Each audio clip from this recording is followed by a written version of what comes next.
예비 한양인 여러분 안녕하세요.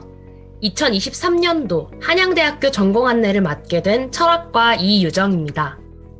저는 대학 입시 그리고 그 이후의 진로와 관련해 고민이 많으실 여러분들에게 조금이나마 도움이 되어드리고자 이 자리에 서게 되었습니다.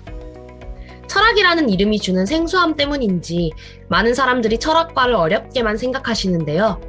이 영상이 그러한 막연한 어려움을 해소시키는 데 도움이 되기를 바랍니다. 전공 안내 영상의 목차는 다음과 같습니다. 먼저 철학과의 특징과 장점에 대해 알아본 다음 철학과의 커리큘럼, 주요 진로 안내, 예비 한양인에게 전하는 인사 순으로 진행하겠습니다. 가장 먼저 철학과의 특징 및 장점에 대해 알아보도록 하겠습니다.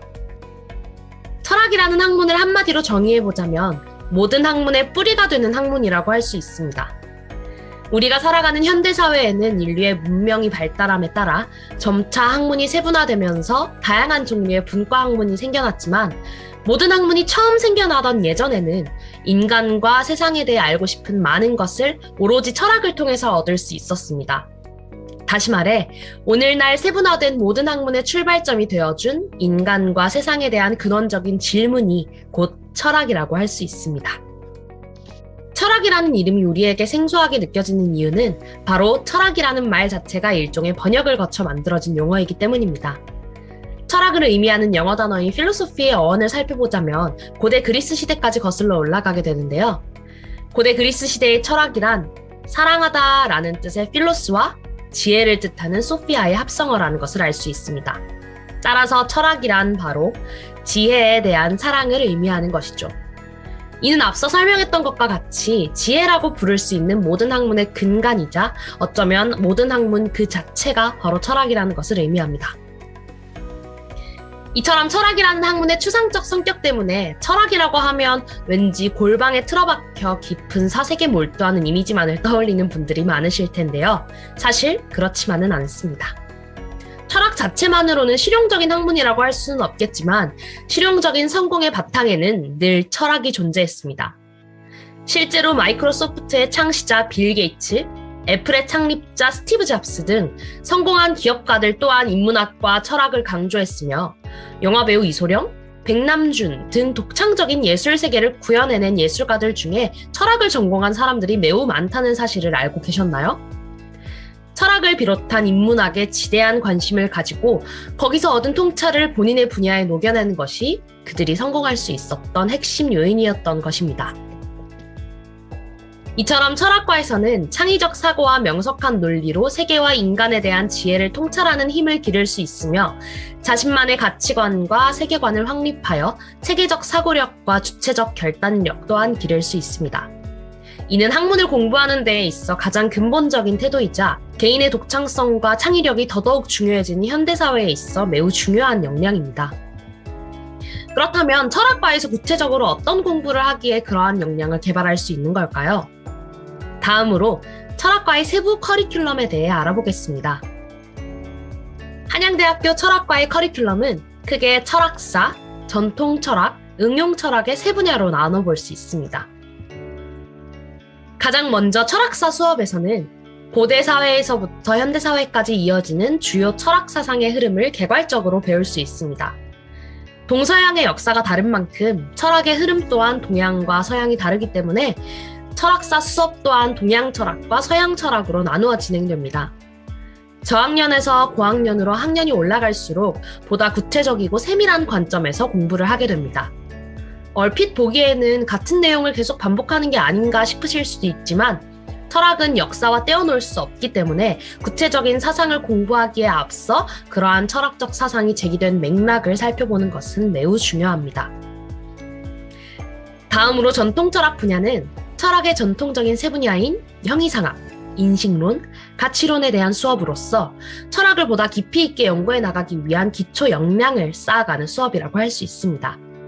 형이상학은 존재에 대한 탐구를, 인식론은 참과 거짓에 대한 탐구를, 윤리학은 옳고 그름에 대한 탐구를 의미합니다. 구체적인 수업 과목 중 기호논리학은 인식론의 바탕이 된다고 볼 수 있겠습니다. 논리 구조를 파악하여 그 주장의 참과 거짓을 밝히는 훈련을 하는 수업이기 때문입니다. 마지막으로 응용철학 분야가 있습니다. 응용철학 분야는 보다 구체적인 현실사회 전반의 문제들에 대한 철학적 논의와 논쟁들을 다루는 수업입니다. 철학은 과학, 사회, 정치 등 다양한 삶의 분야를 다양하고 독창적인 관점에서 재해석하며 인류가 항상 더 나은 방향으로 나아갈 수 있도록 이끌어줍니다. 인류 문명 사회에서 수많은 학문 분야의 이합 집산과 생성 소멸이 반복되어 왔지만 철학은 그 고유한 영역을 잃지 않은 채 지금까지 이어져 올 수 있었던 이유가 바로 그것입니다. 다시 말해 응용철학 수업은 보다 비판적인 관점에서 세상의 여러 현상을 고찰하고 해석하는 능력을 함양할 수 있는 수업이라고 할 수 있습니다. 철학과 특성상 거의 모든 수업이 일방적인 강의 형식이 아니라 열린 토론 형식을 취하기는 하지만 응용철학 수업은 수업 전체가 토론으로 이루어져 있다고 해도 과언이 아닐지 모릅니다.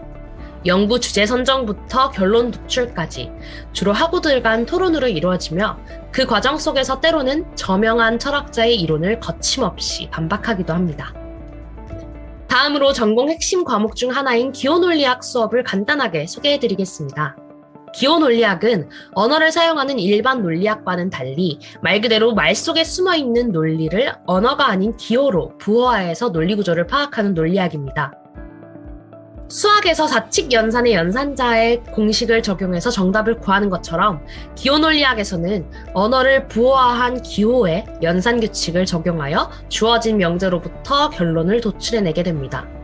얼핏 보면 어려워 보일 수도 있지만 수학 문제를 계속 풀다 보면 공식이 자연스레 익숙해지는 것처럼 기호논리학 또한 반복적으로 풀어나가다 보면 규칙이 익숙해지게 됩니다.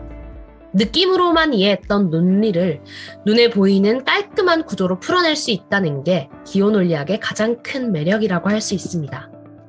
다음으로 철학과 졸업 후의 진로 방향에 대해 알려드리도록 하겠습니다.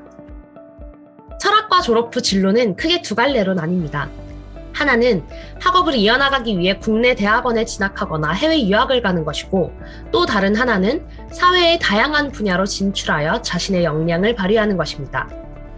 철학하면 직관적으로 떠오르는 직종이 없다는 사실 때문에 철학과를 졸업하면 취업이 힘들 것이라고 걱정하시는 분들이 많지만, 정해진 방향이 없다는 건 오히려 미래 진로를 유연하게 선택할 수 있는 기회가 되기도 합니다. 실제로 한양대학교 철학과를 졸업하신 선배님들은 현재 로스쿨 진학 후 변호사로 활동하는 분들을 비롯하여 언론기관, 예술, 시민단체, 출판, 방송, 창업, 게임 산업, IT 업계 등 매우 다양한 영역에서 활동하고 계십니다. 철학을 전공한다는 것이 사회적으로 부정적인 요소가 아니라 오히려 긍정적인 요소로서 작용할 수 있는 것입니다.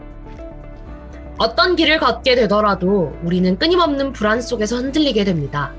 그럴 때마다 우리는 스스로 답을 찾아 나가야만 하죠.